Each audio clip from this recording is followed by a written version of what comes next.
लिए 2025 में ये क्वेश्चन आया है। सितंबर वाले पेपर में क्वेश्चन है, एक सर्कल दिया है और सर्कल की जो है एक जनरल इक्वेशन दी है X plus Y square minus 2ax minus 2ky plus K square is equals to 0। और जो टच करता है, छूता है, स्पर्श करता है किसको? एक्स एक्सिस को तो पी पर टच कर रहा है और वाई एक्सिस को क्यू पर टच कर रहा है।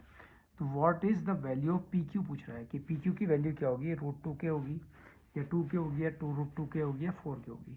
तो बहुत ही इजी क्वेश्चन है बच्चों, देखिए 2.5 मार्क्स का। तो जो हमारी सर्कल की इक्वेशन है वो हमें दी है X square plus Y square minus 2kx minus 2ky plus K square is equals to 0। ठीक है, तो अगर आप इसको देखें तो ये एक जनरल इक्वेशन है।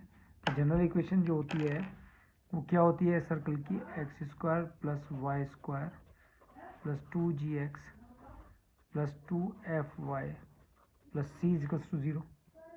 ठीक है, तो यहाँ पर आप देखिए, अगर मैं इससे कंपेयर करूँ तो 2g की वैल्यू तो बच्चों आ रही है माइनस का 2k और 2f की वैल्यू आ रही है माइनस का 2k।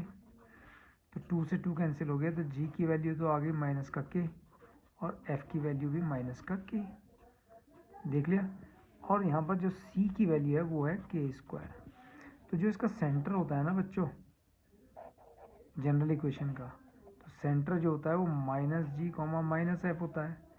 तो जी की वैल्यू माइनस के है, तो बच्चों ये होगी के और एफ की वैल्यू भी माइनस के है, तो के कॉमा के। तो सेंटर और रेडियस, सेंटर जो है जो सेंटर का एक्स कोऑर्डिनेट है, जो सेंटर का वाई कोऑर्डिनेट है, वो दोनों इक्वल है।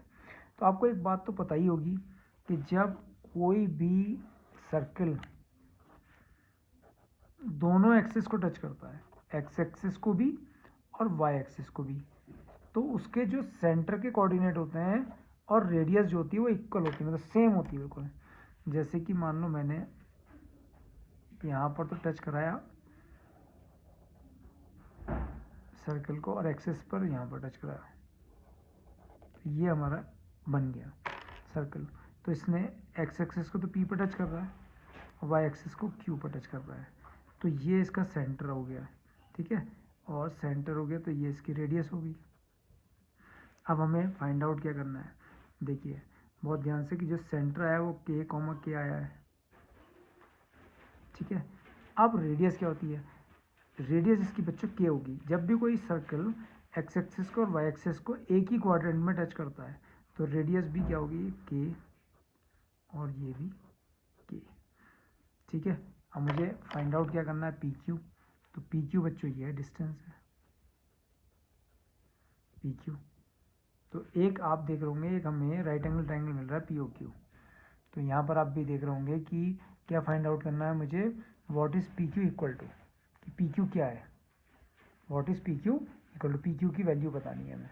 ठीक है, तो आपको याद रखना होगा जब भी कोई सर्कल दोनों क्वाड्रेंट में एक्स एक्सिस को, एक ही क्वाड्रेंट में एक्स एक्सिस और वाई एक्सिस को टच करता है, तो जो इसके कोऑर्डिनेट होते हैं, किसके सेंटर के जो कोऑर्डिनेट होते हैं वो बिल्कुल सेम होंगे।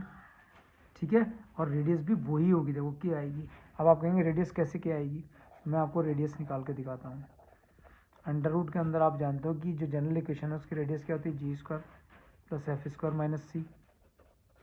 तो जी की वैल्यू माइनस के है, तो माइनस के का स्क्वायर के square plus F square, F की वैल्यू माइनस के है तो ये भी के स्क्वायर हो गई, माइनस सी की वैल्यू कितनी है?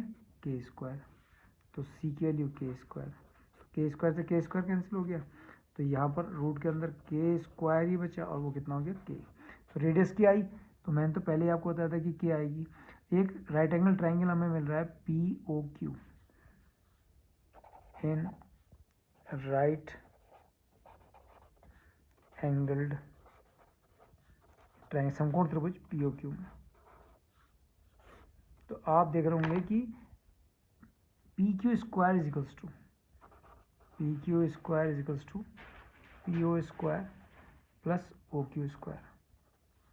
तो P Q square is equals to P O की वैल्यू देखिए के और ओ क्यू की वैल्यू भी के स्क्वायर प्लस के स्क्वायर।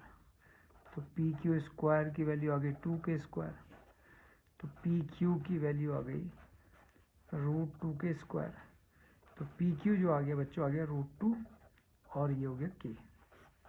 तो ये हमारा आंसर हो गया। तो कौन सा ऑप्शन सही है, ए की वैल्यू √2 के, तो यही वाला ऑप्शन √2 के सही है, यानी कि ऑप्शन ए। कितना इजी क्वेश्चन था, देखिए, देख लिया आपने।